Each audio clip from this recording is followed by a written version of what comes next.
driveway. Yeah, really. Welcome to the 24-hour CE class. We're covering code of ethics. True that. Put us on while you sleep. It'll be subliminal. So, Stephanie, we've done the entertaining half of the code of ethics. I don't Yeah. think you knew that there was an entertaining half. There's really not. You can make it entertaining, I guess. Yeah.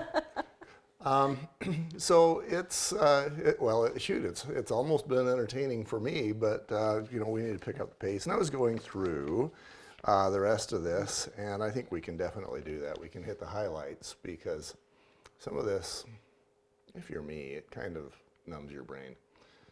But you, of course, can make it awesome. Not me, but you. I'm putting all the pressure on you and just want throwing you under the stories. bus. I do want stories. Okay. Standard of Practice 1-10. I have the words competently manage the property of clients. I go back to the 80s, and I was living in a property that was being managed, and there was a number of complaints I had, but one of them was that there was kind of an arch at the front door, and out of the top center of that arch there was a rock that was just kind of leaning out, and you knew it was going to fall. So among my list of items that I sent to the landlord was this rock that was going to fall, and I said, and that's going to fall on somebody's head and kill somebody. So I was less than pleased that they came out and fixed that and then left the rest of my complaints alone. What does competently manage a property mean to you? Have you got any stories about what it means to competently manage?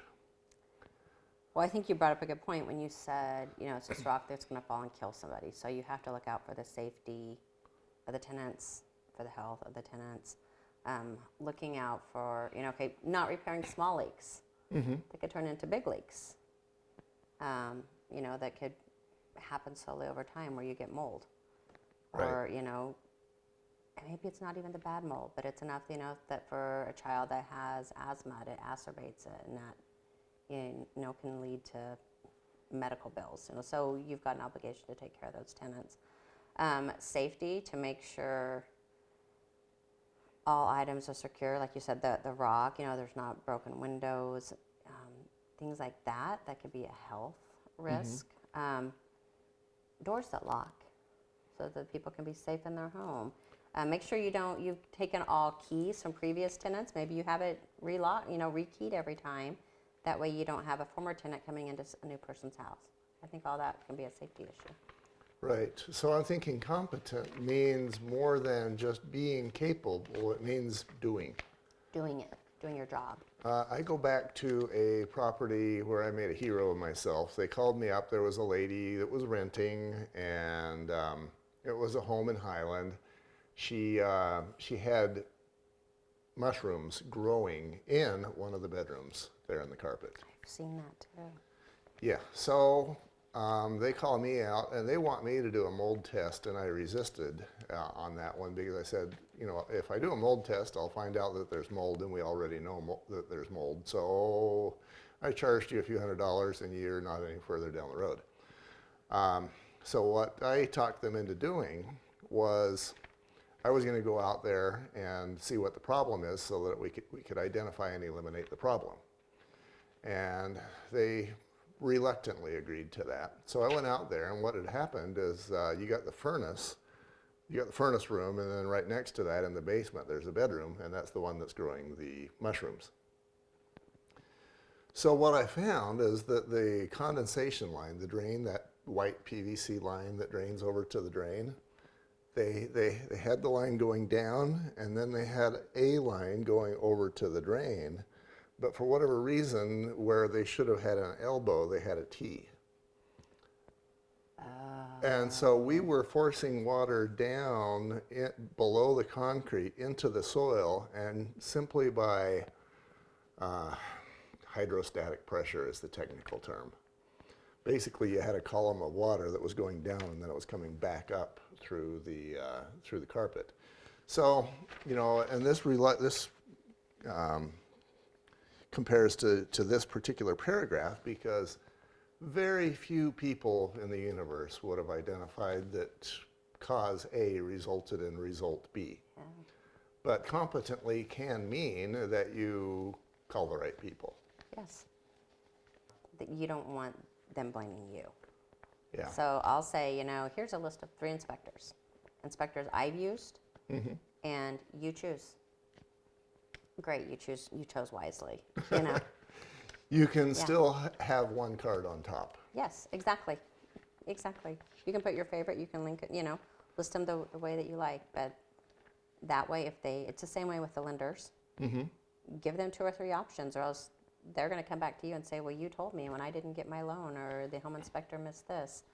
They're going to put it on your shoulders. Yeah. Okay. Let's bump over to 1-11 and 1-12. Okay. So 1-11 doesn't really say a lot. Realtors who are employed to maintain or manage a client's property shall exercise due diligence and make reasonable efforts to protect it against reasonably foreseeable contingencies and losses. Does this one have any highlights for you? I think on this one, you do your best job. So I've got a property right now. It is an investment property. It's a duplex. And the rents are probably $300 under market value each side. And they're odd amounts, like $610, $615. Interesting. Because that was all the tenant could pay. Did you take the first person that could get in there? That's a good, if you had waited another week, if you'd have interviewed more clients. And I don't feel like one of the tenants was the best tenant that could have been put in there. That goes back to the word competently. Yes. Yeah, if they did just take the first, if it's their unit, then great. You're going to put the cousin's daughter-in-law in there and you're going to take less, that's great. But if it's a business. If it's a business, you get the best that you can for your clients. And you vet them. So one side of our units, it is nothing but beds in one of the bedrooms. You cannot walk. It is a complete pigsty. The inspector, because it's being sold, said that it looks like someone's doing meth there. Shockingly, it came back. There is no meth on that side. On that side. On that side. But, it's conditions that are appalling, and there are small children in the unit. Yeah, so I'm putting myself in the role of the realtor and separately in the role of the owner. The realtor, the manager, is going to want to basically say, okay, I get my fee, so I'm just going to put somebody in there. Yes. That's not competently. It's not competent. And if you're the owner, that kind of stuff is just going to make you livid. Right, because it's going to cost $10,000 to renovate that side of the unit when that tenant is out.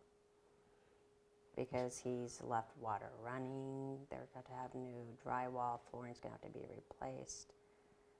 It's bad. Yeah.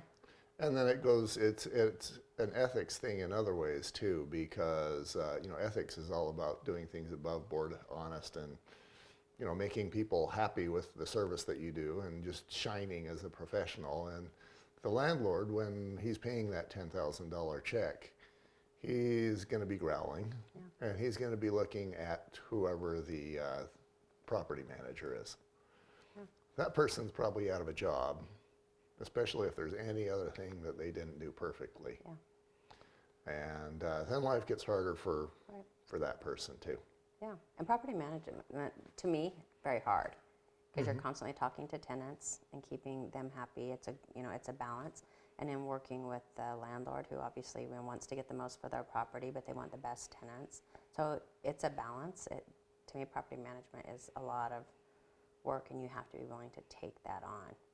At the same time, using the golden rule of treating that property as if it were yours, because someday someone's going to want to sell that, and they're going to want it to be in great condition without investing a lot of money to get it on the market. Well, in a way, it kind of reminds me of the Darwin Award. People who I've mentioned this before, people who improve the gene pool by removing themselves from it. Yes.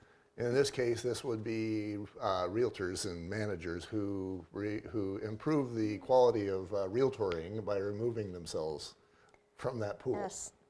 I think it takes someone who's very patient. Like it would not be a good fit for me. Because I don't like to listen to constant complaints, and sometimes I just want to tell people, cowboy up.